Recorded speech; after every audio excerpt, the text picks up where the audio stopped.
Mr. Chairman, I tell you, knowing that you, for many years, had picked up more and more support for your bill, legislation to audit the Federal Reserve, I wish, truthfully, and it has nothing to do with you gentlemen here today, but I'm telling you that the distrust out here by the American people is as deep and severe as I've ever seen, and it does not only Congress itself, not only the administration, but the Federal Reserve is just at this point at a very low ebb as it relates to trust. And I'm not talking about you personally.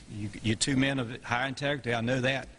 But right now, the Federal Reserve is not held in high esteem by many people in this country. I'll yield back. I thank the gentleman. I have a few short questions, and then we'll finish up. One thing is, on a follow-up on what Mr. Jones says, is the confidence is very low. But when you speak of independence, and I understand your terms, and I disagree with the need for that, but I understand it. But what people hear when you say independence, they hear secrecy. You know, you're going to keep it from us. And like the point I made at the beginning, the SEC is to pressure companies to reveal information, where the Federal Reserve does the opposite. They want, no, we can't tell anything because it might disturb the markets.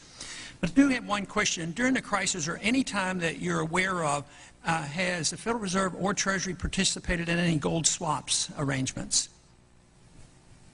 We don't. The Federal Reserve does not own any gold at all. We have not owned gold since 1934. So we have not engaged in any gold swaps. But it appears on your balance sheet that you hold gold. What appears on our balance sheet is gold certificates. When we turned before 1934, the Federal Reserve did own gold. We turned that over by law to the Treasury and received in return for that gold certificates. If the Treasury entered into, because under the Exchange Stabilization Fund, I would assume they probably have the legal authority to do it, they wouldn't be able to do it then because you have the securities for essentially all the gold? No, we have no interest in the gold that is owned by the Treasury.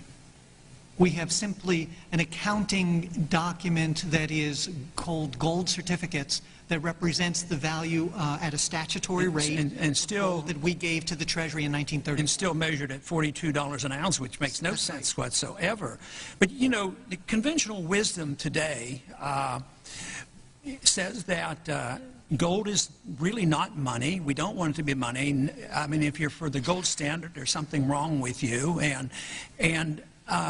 Yet we hold the gold. And, you know, there have been suggestions made, and I've sort of, you know, encouraged the suggestion. You know, if gold is not money and it's an asset and you don't even use it because it's on your balance sheets and you don't even use it at the real value, would you have a position on this? Why shouldn't the Treasury just sell the gold, give it back to the people? The people had it at one time. Let the people have it. Would you have any objection to that? Would you advise us and say, no, that's not good. We ought to hold the gold? Do you think holding the gold is a good idea or a bad idea? So I have no position on that at all. That's clearly no position. Treasury. It's a matter for the Treasury. It's not within the purview of the Federal Reserve. Mr. Baxter, would you have an opinion? My opinion is I agree with Mr. Alvarez. No position.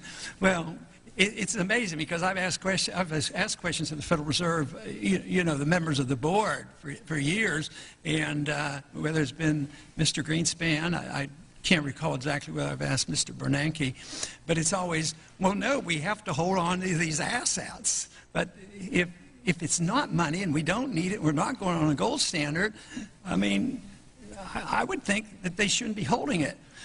The reason I ask that is the truth is gold is money, and people don't throw it away, and people do cling to it. But I would be really, there's a lot of people who suspect, because of this lack of transparency, that there's been a tremendous amount of gold swaps and loans made, and central banks sold a lot of gold after these the last 10 years. A lot of the gold has left the West and has gone to the East. and the central banks that now have positive trade balances, they buy up the gold. There has to be a message in there and a significance, even for those who don't want the restraints of gold. It has to be a message out there that we should look at, because we're in a financial mess. And it has to do with our monetary system, and it's being reflected today in rising prices and a weak economy, and just printing all this money isn't doing any good. All this stuff that's been done for 3 years, and you look at the economic statistics now, they're horrible. And these people who lost their jobs, they're still unemployed. The people who bought stocks in the year 2000, if they held on, they probably haven't even broken even. They probably lost purchasing power. So eventually, I know this is off the subject a little bit, but it is reflected only in that we don't know exactly what goes on. And people, when they don't know, then they get suspicious, and they say, well, it's kept secret from us. Why aren't we allowed to know? And we just march on. And the type of dollars we're talking about, and when we hear about this money going to central banks and banks that Gaddafi was a part owner in, I mean, this stuff is this really stirs up the emotions of a lot of people.